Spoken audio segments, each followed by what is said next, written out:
This game was played on February the 28th, 2025, between the Newcastle Trojans and the Muncie Central Bearcats at Newcastle Fieldhouse in Newcastle, Indiana. The Bearcats were 7-15 coming into the game, and Newcastle was 8-14 coming into the game.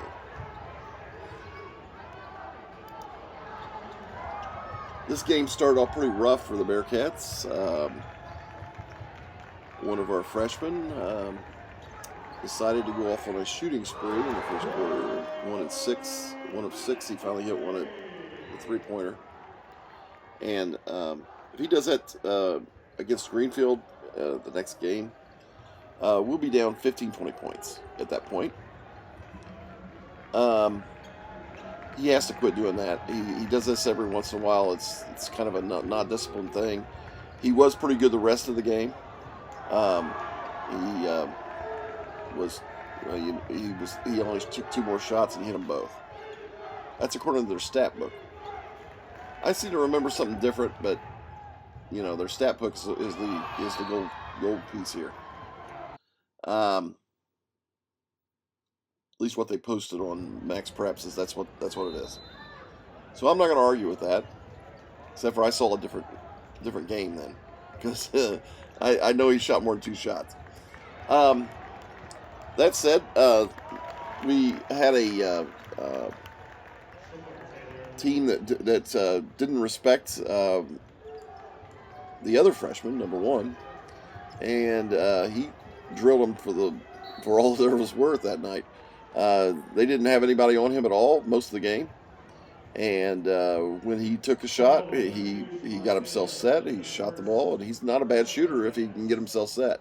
His problem is his releases are really slow, and he's small.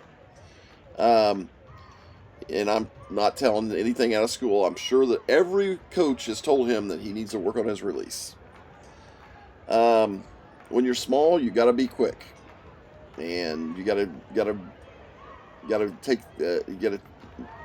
get the ball up in the air and off your hand. He's not very good at that, and he's not very accurate if he doesn't get himself set. So his shooting he could work a lot on, and he probably knows that himself. That said, he did have a very good game.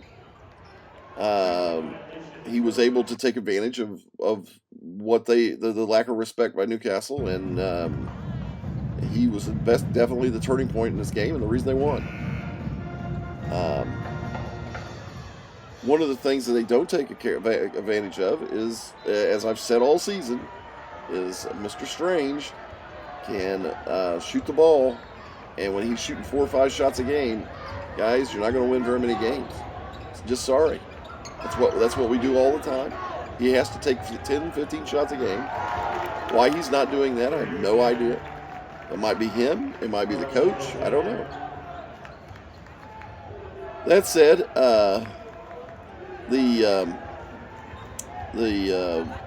next video is probably going to be the last one. They play like they did this in this game. They will get absolutely thumped.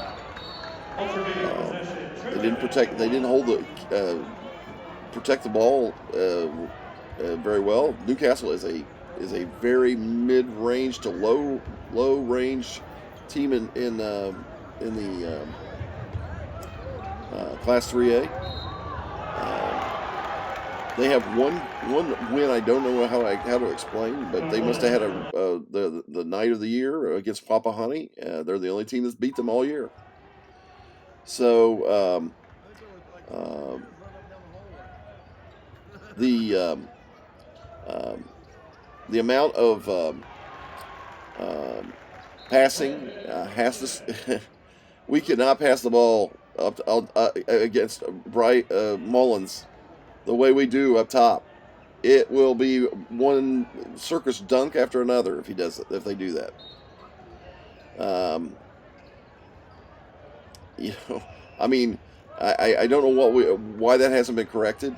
I watched a team the other day that wasn't very good. By the way, at this point I'm at 80 games this year.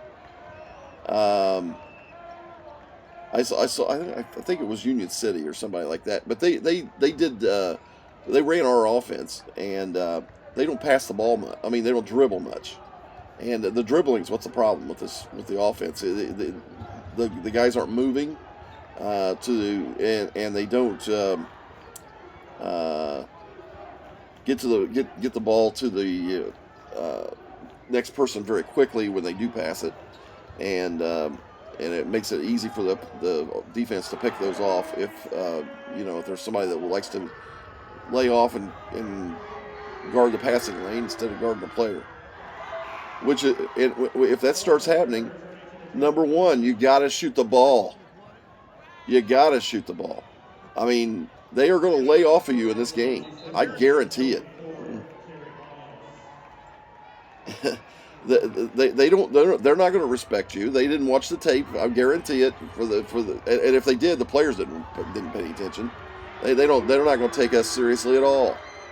The way we beat them is we come out and we get a big lead. If we don't get a big lead, and then they need to do that in both halves. So they need to do it in the first half and at the beginning of the second half. Got to come out and get 10 points real quick in both times, and you got to guard Mullins. I would play a box of one against him or double teaming, maybe a box triangle too, and both guys that are guarding him. Play some kind of a variation defense where you play like a zone for when he's not in that area, and when he's in that area, you double team him. I've seen him; he'll throw the ball off if he every time if you get up on him. Unless the game's at stake, and then he'll make a play. But if we get a big lead, he won't do that. So I've seen them play 6-7 times. Every team that played them close for a while, he wasn't shooting. So if you look at his shooting statistics, if you can believe them, they're 66. He shoots 66% from the field, 88% from the foul line. He's missed 18 free throws this year. He has shot more free throws than I think the whole team in Muncie Central for the season. 184. He's missed 22 free throws. It's 162 for 184. The Bearcats have shot 213 free throws for the year. Mullins has shot 184. He's made 162 of them. The Bearcats have made 133. There is where we beat them. We have to go to the basket. We have to get at least 30 free throw attempts tonight, and make 25 of them. That would be the game. That would be a game changer. You got to get them in foul trouble. Mullins really likes to reach. Yeah, that's one of the issues with his game is that teams that make him reach, he gets in foul trouble. He's been a lot better at doing that this year, and not doing that. This year, but he still does it. That's the way you beat him. This game was 60-57 Bearcats. Hopefully tonight we go out there and go to the basket. No 3-pointers at all.